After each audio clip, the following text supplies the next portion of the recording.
Hello students, आप लोग कैसे हो। उम्मीद करता हूँ आप लोग अच्छे से होंगे और अपने एग्जाम की अच्छे से तैयारी करेंगे।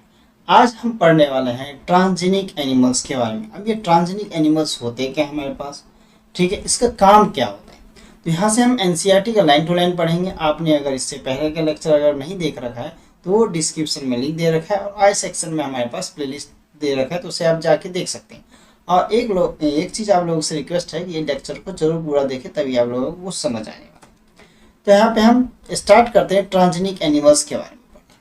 तो animals that have had their DNA manipulate. अब डीएनए मैनिपुलेट करते हैं। अब ट्रांसजेनिक एनिमल्स का मतलब क्या है हमारे पास। ट्रांसजेनिक एनिमल्स एक तरह का, ट्रांसजेनिक एनिमल्स से हम एक तरह का हेल्प लेते हैं। हेल्प लेते हैं मतलब क्या ले करते हैं उसका हम हेल्प, यानी कि कोई भी चीज़ हमारे पास वैक्सीन हो या कोई मेडिसिन हो या कोई भी चीज़ डिस्कवरी होती है तो हम क्या करते हैं, ट्रांसजेनिक एनिमल्स क्या कहते हैं। फर्स्ट क्लोनिंग भी जो किया गया था ना, अब देखो डीएनए मैनिपुलेट कर मतलब जान लेते हैं कि यहाँ से कुछ डीएनए को डिलीट करके वहाँ पे दूसरा डीएनए लेके आते हैं। जैसे क्लोनिंग किया था उन्होंने, जैसे डॉली शिप एक आई थी हमारे पास सबसे पहले क्लोनिंग करके। तो आरटीटी यानी रिकॉम्बिनेंट डीएनए टेक्नोलॉजी का यूज़ तो होता है, लेकिन ट्रांसजेनिक एनिमल्स के तौर पे यूज़ करते हैं। अब मेनली हम ट्रांसजेनिक एनिमल्स होते हैं। अब देखो डॉली को लाया गया था किस लिए, कि जिससे वो उसमें ज़्यादा उससे क्या हो सके, उसके सिर पे बाल हो सके जिससे हम ऊन ले सके उनसे, ठीक है, उनसे ऊन ले सके यानी कि फाइबर ले सके। तो animals that have had their DNA manipulate to process. अब डीएनए को मैनिपुलेट किया जाता है, प्रोसेस किया जाता है एंड एक्सप्रेस एंड एक्स्ट्रा। अब एक्स्ट्रा कौन सा, पॉइजन। पॉइजन क्या होता है, जो बाहर से डीएनए जो हम ला के डाल देते हैं उसे हम क्या कहते हैं, उसे पॉइजन जीन या डीएनए कह देते हैं। उसी को हम ट्रांसजेनिक एनिमल्स में यूज़ किया करते हैं।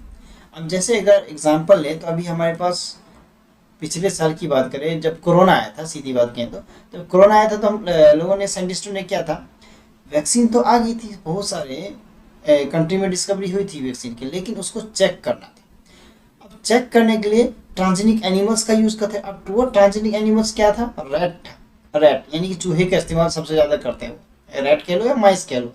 तो ट्रांसजेनिक एनिमल्स का यूज़ कर, अब हम ट्रांसजेनिक एनिमल्स के तौर पे हम क्या क्या चीज़ यूज़ करते हैं, काफ़ी चीज़ एनिमल्स का यूज़ करते हैं। रैट्स यूज़ करते हैं, रैबिट्स भी यूज़ करते हैं, पिग्स यूज़ करते हैं, शिप्स यूज़ करते हैं, काउ यूज़ करते हैं, फिश यूज़ करते हैं। ये have been produce all through our 95% अगर देखा जाए ना, तो हम किसका एनिमल्स का यूज़ करते हैं, माइस का ही यूज़ करते हैं मेनली, ठीक है। ये क्वेश्चन हमारे पास आ सकता है कि आगे कि हम ज़्यादातर कौन से ट्रांसजेनिक एनिमल्स का यूज़ करते हैं। अब देखो हमारे पास ना ये चीज़ देखा जाता है। अब ये 95% मैंने बोला है ना, 95%।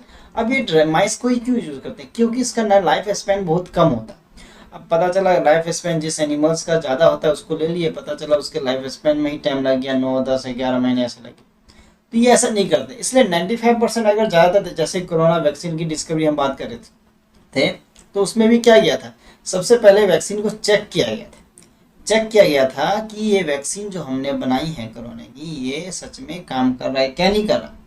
तो पहले इन्फेक्टेड किया गया माइस को कोरोना से, फिर उसमें वैक्सीन डाली गई, फिर उसको चेक किया गया कि सच में ये हेल्पफुल है ये वैक्सीन लोगों के लिए या नहीं, तब मार्केट में लेके आते। अब पता है वो जीव हत्या की बात अगर लोगे ना तो यहाँ पे तो कुछ कर नहीं पाओगे, ठीक है। पहले मेनली कॉलेजों में भी एमएससी या बीएससी के दौरान, मेरे खासतौर से एमएससी के दौरान एनिमल्स को कटवाया करते थे, लेकिन अब नहीं कटवाते, ठीक है, क्योंकि इसके ना क्या स्पीसीज कम ना हो जाए इसलिए। तो मेनली अभी हाई लेवल पे, एक्सपेरिमेंट लेवल पे इसमें चेक करते हैं, ठीक है, चेक करते हैं तो सोच समझ के करते हैं सारा चीज़, ठीक है। तो जैसे कोई भी वैक्सीन्स या कोई भी मेडिसिन या कोई चीज़ की डिस्कवरी होती है तो मेनली चेक किया जाता है, मेनली माइस पे 95% तौर पर यूज़ किया जाता है। ये चीज़ हम देखने के लिए देख सकते हैं। यहाँ पे एक क्वेश्चन के तौर पे आता है, why are this animals being produced. तो ये एनिमल्स का ही यूज़ क्यों करते हैं। आप देखो इस एनिमल्स का यूज़ इसलिए क्यों करते हैं, प्रोड्यूस करते हैं, आगे हम देखने वाले, अगर हम जो स्टडी करने वाले हैं ना, पढ़ने वाले हैं एनसीईआरटी की लाइन, उसमें आप लोगों को पता लगे चलेगा कि हम डायरेक्टली ह्यूमन बीइंग पे ही क्यों नहीं करते। अब कौन इंसान चाहेगा कि डायरेक्टली, क्योंकि डायरेक्टली तो कोई नहीं चाहेगा इंजेक्ट करवाना। अब वैक्सीन की बात करें, जैसे कोरोना हो भी गया, ठीक है, फिर भी बहुत सारे झिझकते हैं लोग कि डायरेक्टली इंजेक्ट नहीं करना। क्यों, क्योंकि अगर डायरेक्टली इंजेक्ट किया अगर कोई वैक्सीन या कोई मेडिसिन जो डिस्कवरी हुई नई नई, तो उसमें क्या होता है, एलर्जी हो सकता है इंसान को, उसकी ऑन द स्पॉट डेथ भी हो सकती है, कुछ भी हो सकता है। तो इसलिए ह्यूमन बीइंग में डायरेक्टली इंजेक्ट नहीं किया जाता है। तो how can man benefit from such modification, तो कैसे लेते हैं बेनिफिट, तो वही ट्रांसजेनिक एनिमल्स का यूज़ करके लेते हैं। अब देखो एथिकल इश्यूज भी काफ़ी ज़्यादा हो सकते हैं इससे, हमारे पास ह्यूमन बींग्स में डायरेक्टली इंजेक्ट किया कुछ भी है तो कुछ भी हो सकता है ना। एथिकल इश्यूज के बारे में हम नेक्स्ट क्लास जो हमारा लेक्चर होगा इसके बाद ट्रांसजेनिक एनिमल्स का, उसमें हम पढ़ेंगे कि एथिकल इश्यूज के क्या क्या मतलब क्या क्या होते हैं उससे। ठीक है, वो चीज़ हम पढ़ेंगे, फिलहाल अभी ये पढ़ लेते हैं। तो लेट अस ट्राई टू हम try and explore some common reasons हम यूज़ करते हैं। तो सबसे पहला रीज़न हमारे पास आता है नॉर्मल फिजियोलॉजी एंड डेवलपमेंट। अब नॉर्मल फिजियोलॉजी एंड डेवलपमेंट की बात करें तो transgenic animals can be specially design to allow the study of how genes. अब देखो हाउ जीन्स आर रेगुलेटेड, अब जीन्स कैसे रेगुलेट करते हैं एंड कैसे अफेक्ट करते हैं हमारे पास normal function of the body को, ठीक है, एंड डिस्प्ले डेवलपमेंट में, ठीक है। तो ये चीज़ के बारे में मेनली बताया गया है। तो ये क्वेश्चन यहाँ से पूछ सकता है कि हमारे पास जो ट्रांसजेनिक एनिमल्स जो स्पेशली डिजाइन किया गया उसको अलाउ करता है हमारे पास कि जीन्स को कैसे रेगुलेट कर सकते हैं हम, कैसे अफेक्ट कर सकते हैं हमें नॉर्मल फंक्शन को, ठीक है, ये चीज़ होता है। अभी जितने भी टेक्निक आप देखते हो आरटीटी के थ्रू ही होता है हमारे पास। आरटीटी का सबसे बड़ा इंपॉर्टेंट रोल होता है, रिकाउंटेड डीएनए टेक्नोलॉजी का। अब ये भी अगर टेक्निक आप लोगों ने नहीं पढ़ी ना, इसका भी हमने लेक्चर बना दिया है, ठीक है। हमारा जो 11वां चैप्टर है ना, इसका 11वां चैप्टर, उसका पूरा लेक्चर बना हुआ है, बाकायदा पूरा प्ले लिस्ट बना है हमारे चैनल पे, आप जाके जरूर देखें। बहुत अच्छे से हमने एक एक वर्ड को अच्छे से एक्सप्लेन करके बताया, ठीक है। तो आगे हम स्टार्ट करते हैं। एग्जाम्पल के लिए यहाँ पे एग्जाम्पल दे रहा है, study the complex factor involve in the growth such as insulin. अब इंसुलिन लाइक ग्रोथ फैक्टर की बात करते हैं। अभी हमने कुछ दिन पहले ही मतलब कुछ एक या दो लेक्चर पहले हमने इंसुलिन के बारे में पढ़ाई की थी, इंसुलिन को कैसे बनाया गया था, क्या रीज़न था बनाने के पीछे, तो वो भी लेक्चर भी आप प्लेलिस्ट में जाके देख सकते हैं। अब इंसुलिन की कमी से क्या हो जाता है हमारे पास, कमी कह लो या किसी बढ़ गया, ठीक है, तो ये चीज़ होता है। अब इंसुलिन का मेन क्या होता है, हमारे इफेक्ट करता है डायबिटीज़ को, डायबिटीज जो शुगर पेशेंट होता है डायबिटीज़ को। अब दो तरह के डायबिटीज होते हैं, मेलाइटस और डायबिटीज मेलाइटस, डायबिटीज इंसिपिडस होता है, वो बात अलग है, उसके बारे में अलग बात करेंगे, डायबिटीज के बारे में पढ़ना हुआ तो।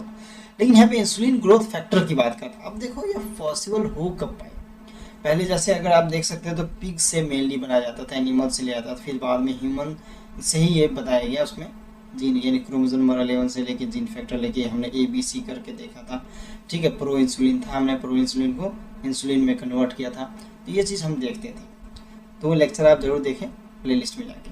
तो इंसुलिन लाइक ग्रोथ फैक्टर हमारे पास होते हैं, तो हमारे ये पॉसिबल हो पाए किस लिए, अब कोई भी चीज़ पॉसिबल हो पाए हमारे ट्रांसजेनिक एनिमल्स यानी RDT का टेक्निक का, तो एक RDT का एक तरह का टेक्निक है, लेकिन ट्रांसजेनिक एनिमल्स का यूज़ करते हैं कोई भी चीज़ को वेरीफाई करने के लिए, एक तरह के चेक करने के लिए, by introducing genes from other species that are after the formation of this factor and studying the biological effect। अब यहाँ पे आप लोगों को शायद थिंक दिख नहीं रहा होगा, तो मैं थोड़ा इसको ऊपर कर देता हूँ यार, मैं साइड खुद ऐसे साइड हो जाता हूँ, ठीक है, देख लें।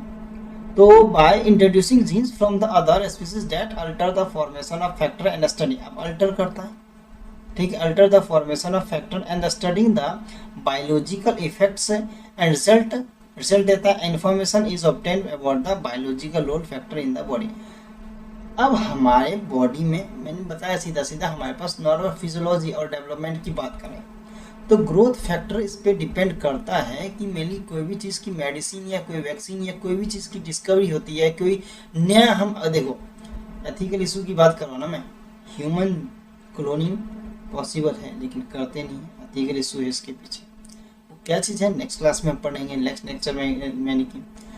तो देखो जब डॉली जो शिप बनाया गया था, एक मॉली और सॉली था क्या था, उसको मिला के दोनों को डॉली शिप बनाई गई थी। अब क्यों बनाया गया था, अब देखो ना हर चीज़ को, यहाँ पे हम रोजी कॉ के बारे में बात करेंगे, ठीक है, रोजी कॉ के बारे में भी बात करेंगे आगे, हम ये पहले यहाँ देख लेते हैं। तो ये चीज़ हमारा हो जाता है कि इन्फॉर्मेशन देता है हमें, ऑब्टेन होता है biological role factor of the body के बारे में पूरा। अब देखो हमने HGP पढ़ा था, ह्यूमन जीनोम प्रोजेक्ट भी पढ़ रखा है, ठीक है, 13 साल का प्रोजेक्ट था, आई थिंक 13 साल का प्रोजेक्ट था, तो पूरा हमारे पास जितने क्रोमोसोम होते हैं सबके बारे में स्टडी में था, तो ये चीज़ हुआ था। अब हमारा ये नॉर्मल फिजियोलॉजी एंड डेवलपमेंट की में तो ये बात होगी, नॉर्मल इससे ज़्यादा क्वेश्चन नहीं यहाँ से देख सकते हो, इनसे क्वेश्चन यहाँ से पूछ सकता है, ठीक है, मेनली यहाँ से क्वेश्चन पूछा, तो 3 क्वेश्चन हमने लगाए हैं मार्क्स, ये 3 क्वेश्चन आप लोगों से पूछे जा सकते हैं। सेकेंड वाले पे बात आते हैं स्टडी ऑफ डिजीज। अब देखो डिजीज कोई बीमारी का मान लो हमें डिस्कवरी करना हो या कोई चीज़ स्टडी करनी हो तो ट्रांसजेनिक एनिमल्स से ही हम क्या करते हैं। अब देखो क्या करते हैं कि ट्रांसजेनिक एनिमल्स का यूज़ करके बीमारी का पता लगा सकते हैं। अब सिम्टम्स मेनली चेक किए जाते हैं ना, मेनली सिम्टम्स चेक करके उसके बारे में डायग्नोस करते हैं फिर पता लगाते हैं। तो यहाँ पे हमारे पास कुछ बीमारियों के नाम दे रखे हैं वो भी हम देखेंगे। तो many transgenic animals are designed in to increase our understanding how genes contribute to the development. बहुत सारे हमारे पास ऐसे क्या हमारे पास यहाँ से दिख नहीं रहा होगा, देख लेना। तो डिज़ाइन किए गए हैं जिससे इंक्रीज करते हैं, हमें समझना है, उसे कंट्रीब्यूट करना है, डेवलपमेंट करता है हमारे डिजीज़ को। ठीक है, डिजीज़ के बारे में समझना है। अब देखो इंडिया में मतलब वर्ल्ड में ही बात कर लें तो मेन रीज़न हर चीज़ का एक ही रीज़न है, पॉपुलेशन। अब पॉपुलेशन क्यों बढ़ते जा रही है? पॉपुलेशन इसलिए बढ़ते जा रही है क्योंकि मेडिकल फैसिलिटी बहुत अच्छी होती जा रही है हम लोगों की, भारत की कह लो, विदेश की कह लो, यानी कि हमारे दुनिया में मेडिकल फैसिलिटी काफ़ी अच्छी होने के कारण क्या हो गया, अब लोगों की जान कम जाती है। पहले होता था कई लोगों को बीमारी होती थी तो बहुत लोग इलाज करवाए बिना ही मर जाते थे, अभी भी होता है, लेकिन ज़्यादातर बीमारियों का इलाज अब निकल चुका है। जैसे कैंसर वैंसर, एड्स हो गए, कुछ कैंसर वैंसर, तो इन सब बीमारियों का इलाज अभी भी नहीं है, लेकिन इस पर भी रिसर्च चल रहा है हर एक बीमारी पे ज़्यादातर। ठीक है, these are specially made to serve as models. एक तरह का हमारा, एक तरह से अगर कहना तो एक तरह का हमारा ट्रांसजेनिक एनिमल्स एक तरह का मॉडल ही है। ट्रांसजेनिक एनिमल्स एक तरह का मॉडल है। जैसे हम स्कूल में रहते हैं ना तो मॉडल नहीं बनाते, हम मॉडल बनाते हैं वर्किंग मॉडल दिखाने के लिए, ऐसे काम करता है।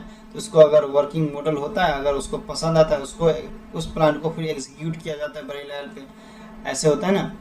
तो ये मेनली हमारे पास एक तरह का मॉडल ही हो गया ट्रांसजेनिक, मतलब माइस हो गया, यानी कि चूहे को हम क्या करते हैं एक तरह का मॉडल के तौर पे यूज़ करते हैं।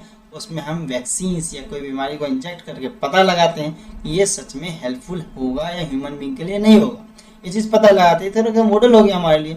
तो model for human disease so that investigation of new treatment of disease is made possible. क्या नया तरीका ट्रीटमेंट पॉसिबल है क्या नहीं। मान लो कोरोना वैक्सीन की हमने बात की ना, तो डायरेक्टली तो इंसान में नहीं डाल दिया गया था, पहले माइस में चेक किया गया था। वैसे बहुत सारी हमारे पास जितनी भी मेडिसिन या जिसकी भी हमारे पास वैक्सीन आती है या कोई बीमारी का डिस्कवरी होता है, सब मेनली ट्रांसजेनिक एनिमल्स पे ही चेक किया जाता है सबसे पहले, इसके बाद मार्केट में लाया जाता है। Today transgenic models exist for many human disease.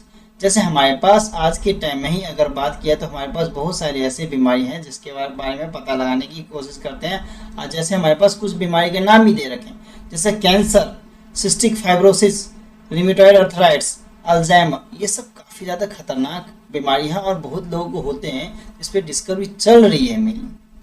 ठीक है, कैंसर के कुछ स्टेज का बीमारी निकल चुका है, कुछ स्टेज मतलब माइनर से थोड़ा बहुत, प्राइमरी सेकेंड स्टेज देते हैं, हमें प्राइमरी स्टेज में इलाज होता है, सेकेंडरी टर्सरी में तो ना के बराबर ही होता है, वो चीज़ अलग बात है हमारे पास। तो ये कुछ बीमारियों के नाम दे रखे हैं, तो तुम्हें पूछ सकता है कि कौन से बीमारी के लिए हमारे पास आज के टाइम में मेनली एग्जिस्ट करता है ह्यूमन डिजीज, उसमें ट्रांसजेनिक एनिमल का यूज़ करते हैं। तो cancer, cystic fibrosis, rheumatoid arthritis हो गया, अल्जाइमर हो गया, ये सब हो गया। ये सब काफ़ी हमारे पास 4 बीमारी जो दे रखी है ना, काफ़ी खतरनाक बीमारी है हमारे पास। ठीक है, इसी के बेसिस पे अगर हम आगे बात करते हैं यहाँ पे थर्ड पर बायोलॉजिकल प्रोडक्ट्स के बाद। अब देखो बायोलॉजिकल प्रोडक्ट्स की बात करता है तो यहाँ पे मेडिसिन की बात तो सबसे पहले आती है, मेडिसिन हो गया या हमारे पास वैक्सीन हो गया, जो ह्यूमन बींग के लिए काफ़ी ज़्यादा यूजफुल होते हैं, बेनिफिशियल होते हैं हमारे पास। तो medicine required to treat certain disease can contain biological products. Biological products होते हैं हमारे पास, but such products are often expensive to make. बहुत ज़्यादा एक्सपेंसिव होते हैं हमारे पास टू मेक, बनाने के लिए।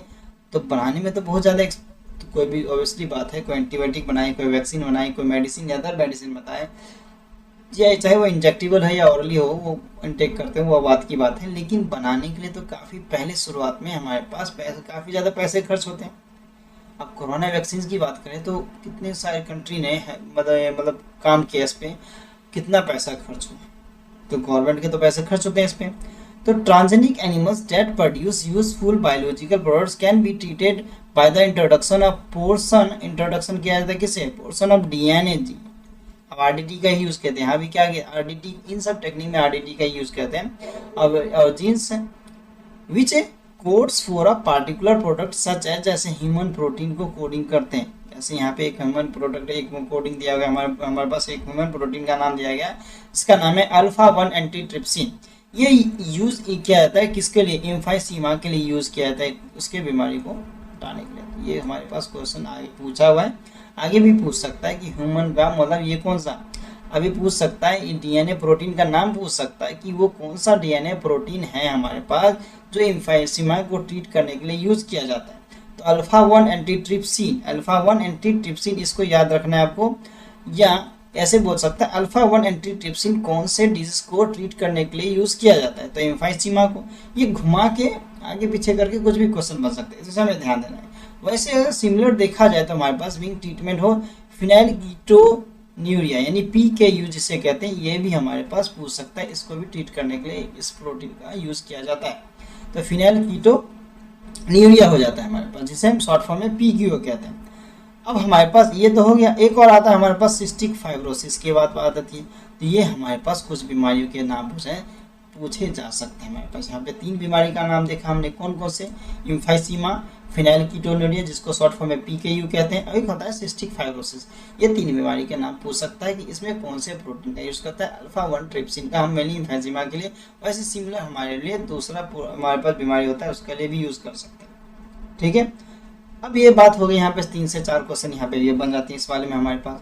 इसके बाद हमारे पास मोस्ट इंपोर्टेंट क्वेश्चन 1997 यानी 1997 बोले तो 1997 में सबसे पहले बार ट्रांसजेनिक एक कॉ बनाई गई थी। ऐसे हमारे पास क्लोनिंग में कहा तो रोज डॉली थी, शिप थी, ऐसे कॉ हमारे पास रोजी। अब रोजी कॉ, उस कॉ का नाम रोजी दिया गया, ट्रांसजेनिक जो कॉ थी उस कॉ का नाम रोजी दिया गया। अब इसको बनाए क्यों क्या, मिल्क का प्रोडक्शन इंक्रीज कर सकते हैं मिल्क की प्रोटीन के लिए, तो produce the human protein enriched milk. ठीक है, अब देखो पर लीटर यानी 1 लीटर में 2.4 ग्राम हमारा क्या होता है, प्रोटीन होता है।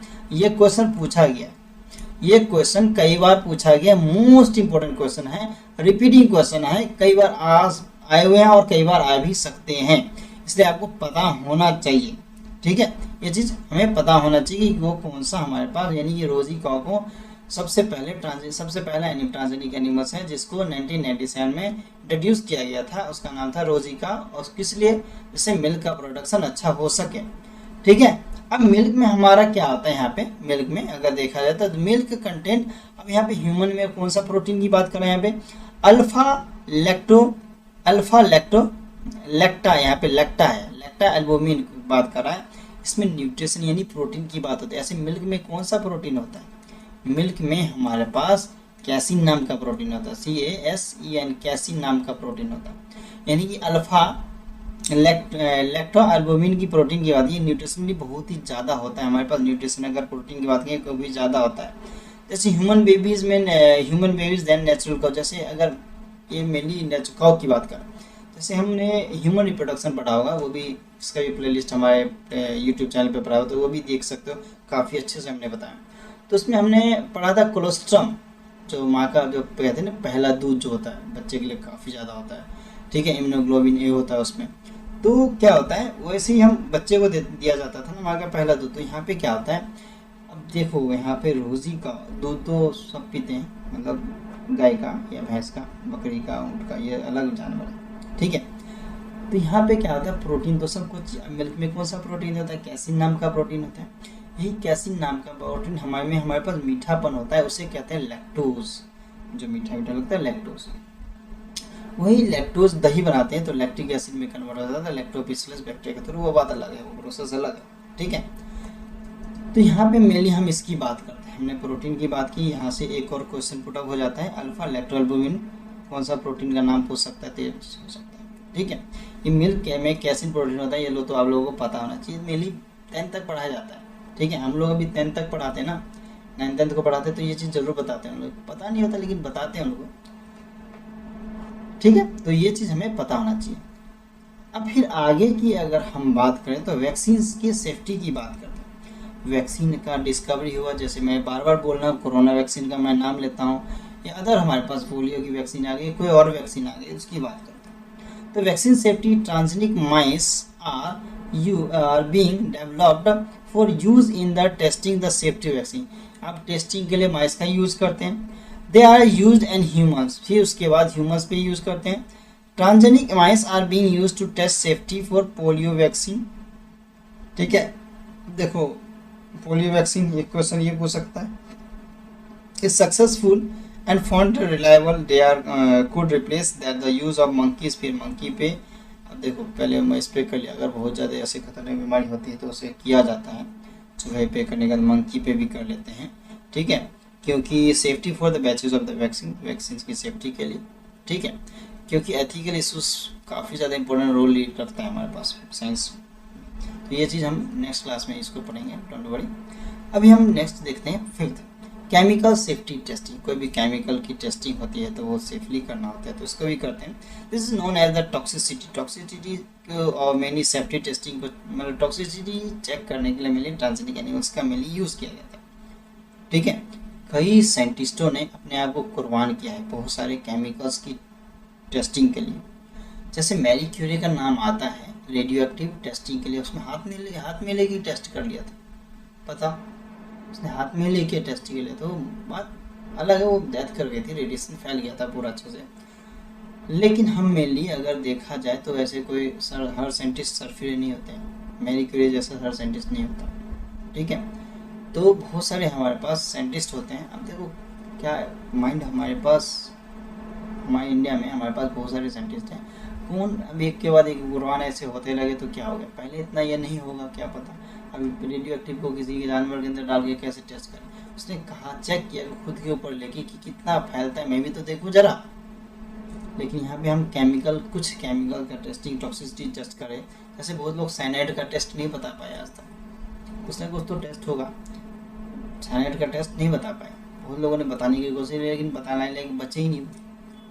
तो उसमें हम अब चूहे से तो पूछेंगे नहीं भाई यहाँ साइनाइड चाटो, बताओ। अब इंसान की चाटने के बाद ही स्वाहा हो जाता है, यानी मर जाता है, चूहे सब की माइस सब की तो बात ही छोड़ दो। तो मैंने कुछ केमिकल्स की, यानी मेजॉरिटी ऑफ केमिकल्स, कुछ केमिकल्स छोड़ के मेजॉरिटी ऑफ केमिकल्स की टेस्टिंग हम क्या करते हैं, ट्रांसजेनिक एनिमल्स पे करते हैं। इसका एक प्रोसीजर होता है, the procedure is the same as that used for testing toxicity of drugs.